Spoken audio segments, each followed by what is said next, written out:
Hello, welcome my dudes to this video about Asima, the Light Hell Lady. This is my first review or guide on a monster, so hopefully I can do a pretty good job.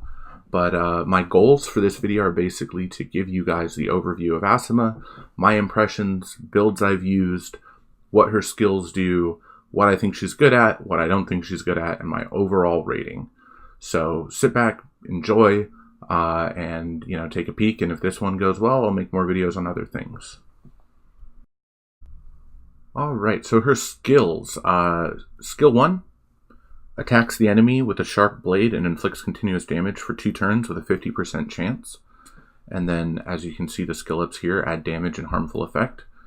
Mine, I chose not to skill up. None of the harmful effect or damage really felt meaningful, and I got lucky with the doubles. But super basic skill 1 deals decent damage, and does what you want. It applies a dot. So there we go. Skill 2, Gouge performs a ruthless charge, attacking all enemies 3 times. Each attack has a 35% chance to inflict continuous damage for 1 turn, and the skill will deal 50% increased damage to enemies under continuous damage effects. So this is an AoE nuke, her first of 2 AoEs, and it can apply up to 2 dots. 3 dots on the person, but it's 35%, attacks 3 times, and skills up with damage and cooldown. And it's a 2-turn cooldown, so this is really nice. If you clear a wave, if you're farming with her, and you clear a wave, this skill will be up on the next run. And she always has an AoE up, assuming she cleared a wave. So that's really nice and really strong. Makes her a good farmer. The extra damage based on continuous effect goes well with her kit. I don't love it. I think the skill is a little weak, but it does work. It does couple well, and it gives her that second AoE that makes ruining her on Despair really worth it, and we'll talk about that in a little bit. But third skill, Crumble. This is her bread and butter. Attacks all enemies 3 times and weakens defense. That's a 100% chance to activate on that defense weaken, and inflicts continuous damage for 2 turns. So that was the skill that got buffed. They took Crumble and they made it 100% activation chance, and that actually made a huge difference for me in my Dragons runs and in farming. It made everything feel a lot more consistent. And theoretically, it means that you don't have to focus on insane amounts of accuracy. It helped with that too, because the armor break is the really important thing to land, and that helped a lot. And as you can see, reusable in 4 turns, fully skilled up. Easy to skill up. These 2 skills are just, not many. 6 Devilmon to skill those up, and then you have a few more here. I think 5 more, so 11 total.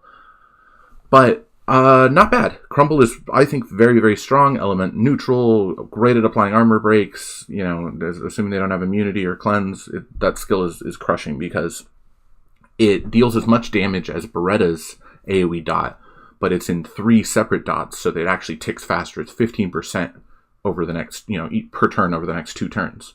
So, if you can nuke someone down to 70% and they don't have a healer, nuke them down to 80, nuke them down to 85%, you nuke something down to 30%. Jeez, wow, words. You know what I'm saying. The dots deal an extra 30% if you land all of them. So it's really useful, really helpful, and it just makes this huge effect. All these dots on the screen, everything looks like it's messed up. If you use it on RTA and you manage to land this skill, it's basically a GG. People will quit the match as soon as it happens. They freak out. You get AoE stuns. It's wild. Or you can cleave if you get a violent proc and choose on violent. We'll talk about our rune builds next. And finally, accuracy. 55% accuracy. Accuracy lead couples well with her kit. 55% accuracy plus the 25 in awakening. It makes it really easy to. We don't need to look at my. We don't need to look at my stats. Mine right now, if ever. Makes it really nice. Makes her strong. Accuracy is a really great leader skill for her. It's redundant with Ganny on my team, but that's not really a complaint. It's redundant with Ganny and Musa, but it makes it so that when you get her, if you want to land things, you want to land armor break, using as a support build, that accuracy lead is actually super strong, and accuracy is a really strong leader skill in general. So those are her skills. Hopefully you learned a little bit. If you run into her in arena or RTA or anything, you kind of know what she can do now. And let's talk, about some more stuff next. Let's take a quick look at Asima's stats. HP, 10.7k. I think that's rather good.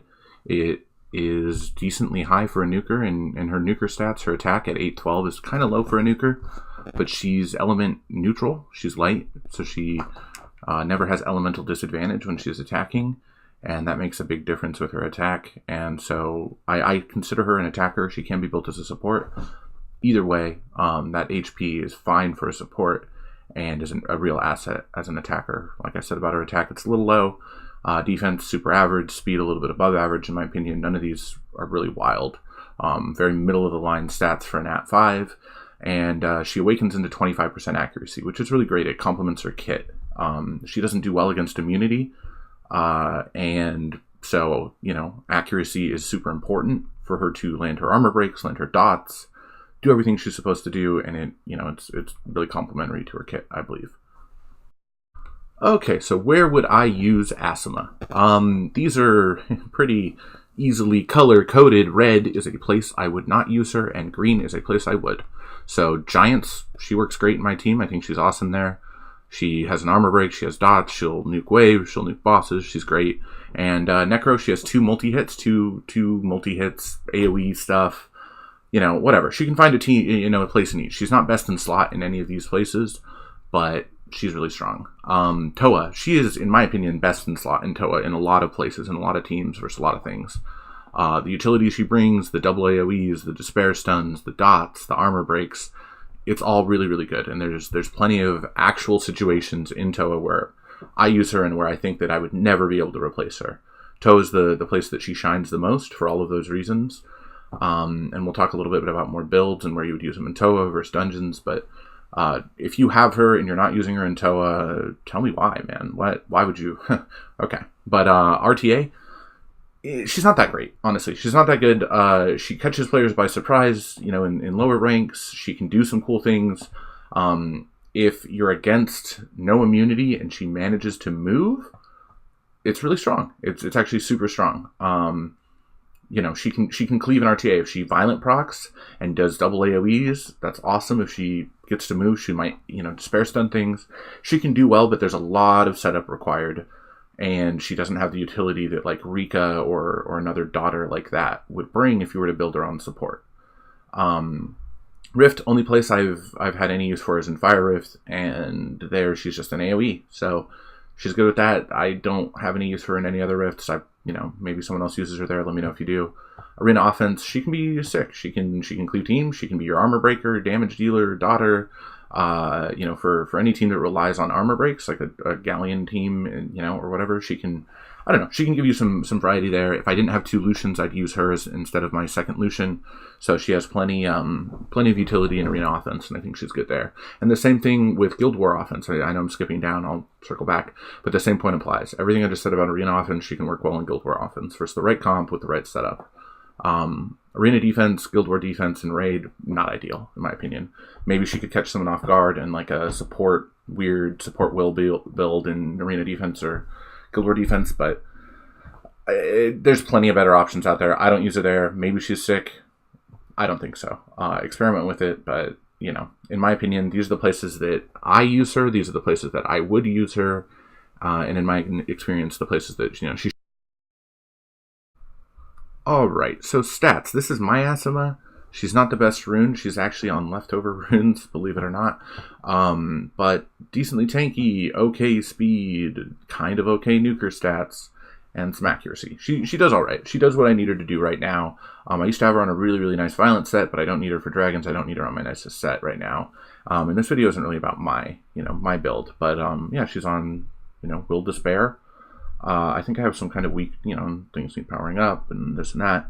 But hopefully this gives you a little bit of an idea of how mine is built currently. And then let me show you this slide right here where these are builds I've tried. So the one that I'm on right now is obviously the bottom one, or the middle one on this, which is speed, crit damage, attack. I'll talk about it in a second. We'll start with the top one, violent, right? I think speed complements her always. I think you could put attack in there if you really need her a nuker on slot 2. But I think speed's almost always going to be better on slot 2 for her. I always put speed on slot 2. I do it on violent, despair, support, etc. But violent is nice because it's better for farming. It gives her less of a chance of not using an AoE, or she can double AoE. In Giant, she can clear waves if she violent procs. It's just general overall DPS in a lot of the scenarios you use her for farming, for Giants, for things like that.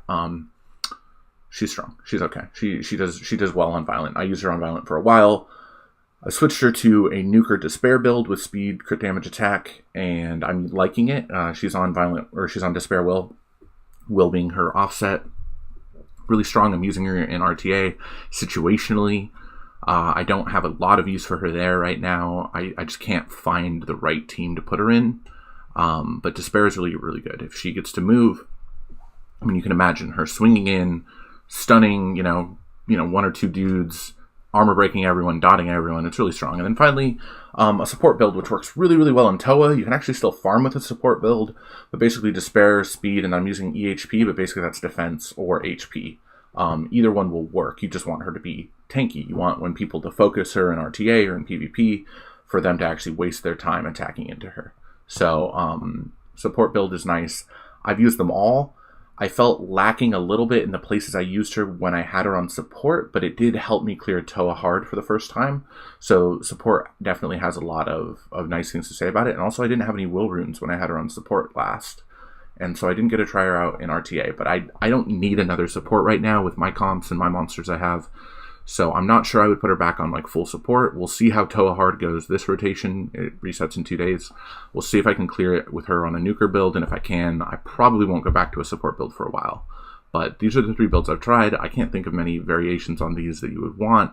Again, you can substitute attack in, but she does well with speed. Speed is good on her. So that's all the builds I've used, all the builds I would recommend immediately. Let me know if you guys have used something else, or you want me to try something else, or you have any ideas for her. But alright, so in the background here, you can see some clips of me clearing some things in Arena. None of these are very high or very intense, but basically just replacing my Lucian with an Asima and clearing things, I think around 1400. But you can kind of get a feel for how she does. This Asima's on a pretty good Violent Nuker set. She has great damage in my opinion, as long as she's moving first, as long as she's doing work. Obviously some of these are a little close. My Bernard is really slow in this video, but I had to get some clips, give you guys an idea of what it looks like. And it's, in my opinion, the coolest part, man, is just how it looks. Like all those hits, all those multi-hits, all the dots left behind and the armor breaks. It's like, it's pretty demoralizing to have that happen, but she's just good in Arena. What else, dude? Yeah, I mean, just some more Arena clips here. It's, Arena's not the main place I use her. I have double Lucian, but, her value in Arena can't be, overlooked. She does good. She does the work that I want her to do, and it's not bad. Let's see, what else? Here we go. So this is an RTA clip. Sorry for that little pause there. Which just, this isn't the swaggest RTA clip there is, but I think it was the only one I didn't, lose in the 15 I tried to get. She's not, the best first pick. She's not a super strong LND monster, but you can see there's no immunity on this other team, and she basically just swung in, dotted them, messed them up. And I know she's not the main reason I won here, but it's really hard to recover from that. That pony's turboing into the dots. I have plenty of sustain. I think I would have won this no matter what I put in her spot. But she helped. She did her job in the role I brought her in as a DPS against no immunity. I'm sure I could have put Leica in there or a different DPS, but whatever. This is good. This isn't the worst thing that's ever happened. Yeah, and then just a couple more Arena wings in here. You can see that she does fine in Arena. She can clear all these teams. None of these are super meta teams, but if you're building her as a nuker and you couple her, you can see the fire one survives because I have an air team or a wind team, whatever you want to call it, but she's still able to get in there and finish things off for me. So scenario, you get to check out this sweet scenario farming clip. Her multipliers could be better. I'm sure they could, but as you can see, she does fine. Sometimes her AI derps, sometimes she gets stunned, sometimes this or that, but she'll clear waves. She should AoE every turn. If she does well, she can clear really fast with an AoE on every wave. But even if she doesn't, does fine. 44 seconds. And then here's a couple Giants runs. You get to see them both back to back. It shouldn't be too long, but you kind of get to see her use here. where my weak Lucians or my dumb Lucians or my stupid Lucian AI basically doesn't do what it's supposed to. She'll follow up and clear that, clear things up, clean up waves, do work. It's not bad. It's not the worst. My Giants team is a little wonky. I'm sure you guys are judging it right now, but she provides that armor break, and Leica always finishes the boss off. So I'm not going to complain about my Giants team or my Giants setup here. I'm just giving you an example of another place I use her. I don't have any examples of Toa because it's pretty basic. You'd use her anywhere. You could use a Beretta, as long as you don't need Beretta's attack bar reduction. And sometimes I pair her and Beretta on the harder stages or when I'm trying to auto. But yeah, I mean, easy. That armor break is nice. That 100% activation triple hit almost always armor breaks that mid boss. The only issue is it's on a 4-turn cooldown, so it's not always up. And there'll be some times where she'll derp or it'll take her a really long time to get an armor break going, but every time she does, it goes great and feels good, and even when she doesn't, it usually all works out. So yeah, I mean, these are the places that I use her, and I hope it's a little insightful seeing these. I know it's a little strange, but I'll try and get some better clips of more monsters in action. I had a hard time finding some really meaningful clips for her, but hope you guys enjoyed that. How would I rate Asima? Let's take a look. Dungeon, 7 out of 10. Yeah, I mean, she crushes it in Giants. She does great in Necro, and I wouldn't use her in Dragons. For running all the other things, the elemental dungeons and this and that, she's wonderful. She does well. I think 7 out of 10 is a pretty fair rating for her for that. Toa, 10 out of 10 for sure. She's best in slot in a bunch of spots. Toa's the place she shines. If you pull her, it's worth building her exclusively for Toa. Anything else is just nice on top. And then we'll go down here. Arena, 8 out of 10. Pretty fair. Like I said, I'd use her over my other Lucian. She provides a bunch of armor break. If you get her early game, she can couple with stuff. If you get her late game, she can couple with stuff. There's plenty of things you can do with her in Arena. I think she's perfectly fine. RTA, 6 out of 10. She's devastating if she gets to move and they don't have immunity up. But if either of those other conditions aren't met, which actually happens a lot, there's tons of times you don't get to move in RTA, she's not good. If you can't get the setup for her. So she's fun. She can catch people off guard. She can be an interesting pick. Sometimes I'll just pick her to swag on people. But 6 out of 10 for sure. Guild Wars, 6 out of 10, same thing. A little worse than Arena in my opinion. She doesn't bring quite as much utility. You go up with a bunch of really, really intense, comps with, where you need things like Oblivion or Shields or whatever. There's a lot of, a lot of places. Rift, I don't even know if 5 out of 10 is fair, but I guess I'll just say 5 out of 10 in Rift because I use her in 1 out of 5 Rifts, which should be a 2 out of 10. But maybe she could find a place in some other Rift teams. Maybe. And the other thing not on here is, which I probably should have talked about, but basically farming or clearing scenario. She's a decent farmer, but I wouldn't rate her higher than Lapis or higher than anything else. So, you guys saw the clips of her farming. You know what she can do. She's fine, but I'm not going to, affect her rating with farming. And finally, overall, 7 out of 10. It feels a little bad to give her a 7 out of 10, right? Being an L&D Nat 5. I really wanted to give her 8 out of 10 just for the extra swag. But I had to kind of stick to my ratings here and add them up and tally them. And I mean, it's fair. It's actually fair, I think, to say that she is 7 out of 10. If you pull her, it's not game changing other than the fact that you pulled an L&D Nat 5, but she's also usable. She's not a Rocky. She's not a Daphnis. Please, balance patch, help us. She's fine, dude. She does great. 7 out of 10 is awesome, and she's swag. She looks great. Has cool skins, has cool animations, has cool flavor. So I'm really happy with her as a monster in general. I'm really, really glad I pulled her. I wouldn't change it even in hindsight. I've loved all the things I've done with her. But